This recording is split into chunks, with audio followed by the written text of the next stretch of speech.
IMF के पास जाने से सिक्योरिटी मुतासर होती है। वज़ीर आज़म इमरान खान कहते हैं मजबूरी की वजह से IMF के पास जाना पड़ता है। मुल्क की मईशत कमज़ोर होगी तो दिफा कमज़ोर होगा। मुल्क को महफूज बनाने पर मुसल्लह अफवाज को खराज तहसीन पेश करता हूँ। नेशनल सिक्योरिटी पॉलिसी से कौम क़िबले का तयन कर दिया। वज़ीर आज़म इमरान खान ने कौमी सिक्योरिटी पॉलिसी का इजरा कर दिया।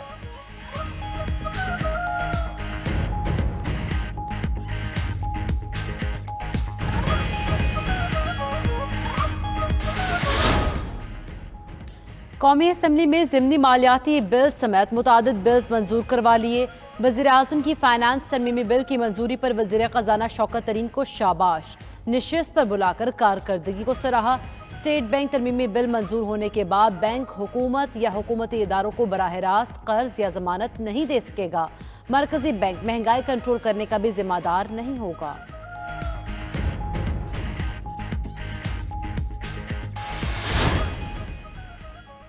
पेट्रोल की कीमत 150 रुपये फ़ी लीटर होने का इम्कान। आइंदा 2 हफ्तों के लिए 6 रुपये 30 पैसे फ़ी लीटर तक इजाफे का तखमीना।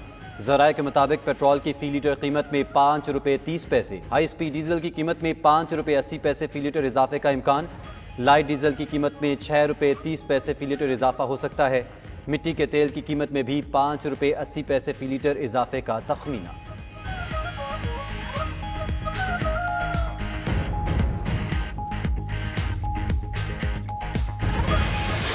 माहिर मौशियात सर पकड़ कर बैठे हैं, यह हुकूमत क्या करने जा रही है।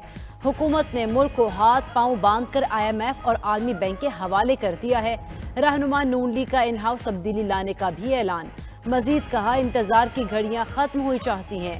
ऐवान में ऑपोजिशन के साथ मिलकर तब्दीली लेकर आएंगे। तहरीक इंसाफ का जनाजा बड़ी धूम से निकलेगा।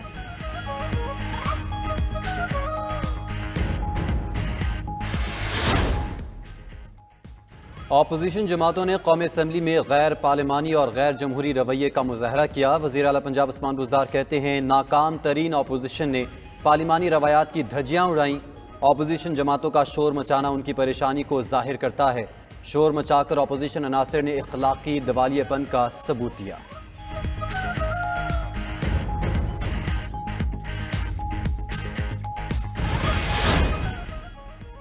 इस्लामाबाद हाई कोर्ट की साकिब निसार की मुबैना ऑडियो का फ्रांसिक तज्जिया कराने की पेशकश। अटॉर्नी जनरल और पाकिस्तान बार काउंसिल से गैर मुल्की मुस्तनद फ्रांसिक एजेंसीज के नाम तलब कर लिए। दरख्वास्त गुजार को ऑडियो क्लिप फराहम करने की हिदायत। राना शमीम केस में इंक्वायरी कमीशन तश्कील देने की दरख्वास्त काबिल समात होने पर फैसला महफूज। चीफ जस्टिस अतर मिनल्ला ने रिमार्क्स दिए अगर सबूत नहीं तो ये अवाम पर अदालत पर एतमाद खत्म करने की कोशिश है। सबूत लाएं तो इस अदालत को कमीशन बनाने में कोई हिचकिचाहट नहीं।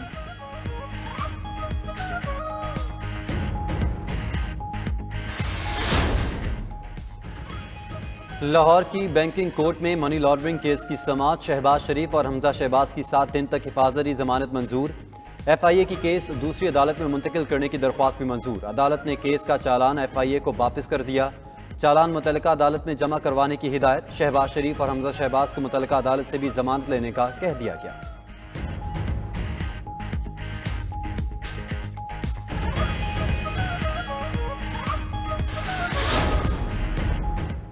निसार खोड़ू का नाम ECS से खारिज करने से मुतालिक दरख्वास्त पर समाअत। असिस्टेंट अटॉर्नी जनरल ने सिंध हाई कोर्ट को आगाह किया कि वफाकी वजारत दाखिला ने निसार खोड़ू के बाहर जाने की दरख्वास्त मंजूर कर ली है।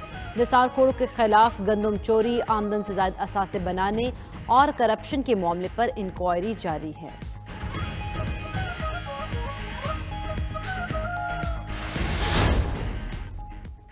मुल्क में कोरोना का फैलाव तेज। 24 घंटे में मजीद 3,567 अफराद में वायरस की तस्दीक।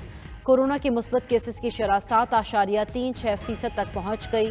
वायरस से मजीद 7 अफराद जान की बाजी हार गए। कराची में कोरोना केसेस की शरह 28% से तजावुज कर गई। पंजाब में गुज़श्ता 24 घंटे में 32 नए ओमिक्रॉन केसेस रिपोर्ट हुए।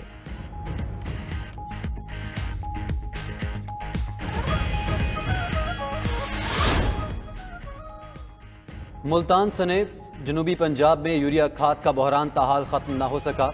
यूरिया खाद के बहरान के खिलाफ मुख्तलिफ शहरों में एहतजाज का सिलसिला भी जारी। सरकारी रेट पर खाद का असूल मुश्किल। यूरिया खाद ब्लैक में 2600 रुपये फी बोरी बिकने लगी है।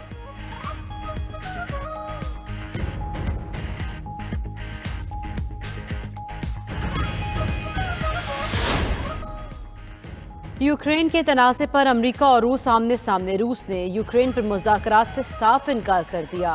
रूस का कहना है अब यूक्रेन पर मुज़ाकरात नहीं हो सकते। अमेरिकी सफीर बोले रूस किसी कीमत पर अमन नहीं चाहता।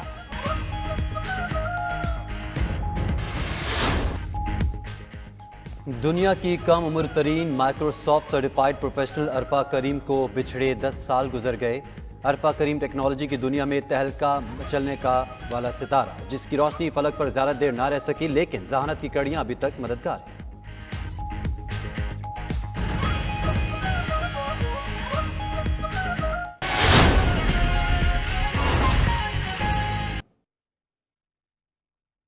पाकिस्तान एक ऐसा मुल्क है जहां बहुत बहस हुई कौमी सलामती पे।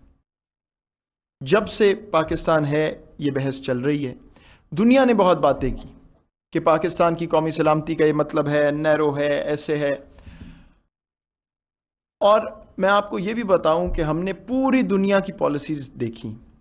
बहुत कम मुल्क हैं जो इतने एतमाद से, इतने कॉन्फिडेंस से कोडिफाई करते हैं ऐसी पॉलिसीज और फिर उसका बेशतर हिस्सा रिलीज करते हैं अपनी आवाम के लिए और दुनिया के लिए, कि वो देख सकें कि हमारी डायरेक्शन क्या है, हमारी इंटेंट क्या है और ये मुल्क कौमी सलामती के हवाले से अपने आप को किस तरफ ले जा रहा है।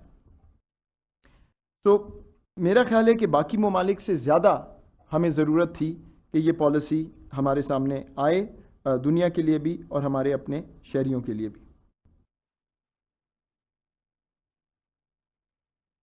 मैं मुख्तसरन, आपने ये वीडियो भी देख ली, मुख्तसरन सिर्फ 2-3 अलामात का जिक्र करूंगा which I think are the statement of intent. पहले तो इकोनॉमिक सिक्योरिटी, माशी सिक्योरिटी एट द कोर। ये सिर्फ अल्फाज नहीं है, ये वो कॉन्वर्सेशन है जो आप जब से ये हुकूमत आई है बार बार ये सुन रहे हैं, बल्कि उससे पहले ये बात ज़रूर होती थी। लेकिन इस पॉलिसी में एक बिल्कुल वाज़े तौर पे हमने अपनी रेलिवेंट मिनिस्ट्रीज़ के साथ मिलके, और क्यों कोर पे इकोनॉमिक सिक्योरिटी होगी, जिसके बाद हम अपना अल्टीमेट हदफ अचीव करेंगे। और वो क्या है कि पाकिस्तान का जो आम शहरी है उसका फिजिकल और माशी तहफ़्फ़ुज़ रिस्पॉन्सिबिलिटी होगी स्टेट की, और नंबर 1 प्रायोरिटी होगी। दूसरी इसमें कुछ ऐसी चीज़ें हैं, गवर्नेंस की हम बात करते हैं, ट्रांसपेरेंसी, अकाउंटेबिलिटी, लेकिन उसको सिक्योरिटी की मद में नहीं देखा जाता। हमने इसमें यह वाजे किया है कि जब तक गवर्नेंस को इस मद में ना देखा जाए तो आप नेशनल कोहिजन यानी अपनी सोसाइटी को इकट्ठा करने की बात नहीं कर सकते। गुड गवर्नेंस के बगैर या वो चीज़ें जिसमें ट्रांसपेरेंसी और अकाउंटेबिलिटी है, आप उस डायरेक्शन में नहीं जा सकते जहां आप अपने आम शहरी को वो तहफ़्फ़ुज़ देंगे। तालीम एक और शोबा है, हम तालीम की बहुत बात करते हैं, लेकिन तालीम का डायरेक्ट कनेक्शन है आपकी कौमी सलामती से। क्या जो हम अपनी नौजवान नस्ल को पढ़ा रहे हैं वो आपकी सोसाइटी को इकट्ठा कर रहा है या उसमें और ज़्यादा दरारें पैदा कर रहा है? क्या आपकी तालीम ऐसी है कि वो ह्यूमन रिसोर्स पैदा हो सके जिससे आपकी इकोनॉमिक सिक्योरिटी आएगी, या हम तालीम तो दे रहे हैं लेकिन उस मयार की नहीं जहां ये चीज़ पूरी हो सके? अगर वो नहीं होगी तो इकोनॉमिक सिक्योरिटी नहीं आ सकती।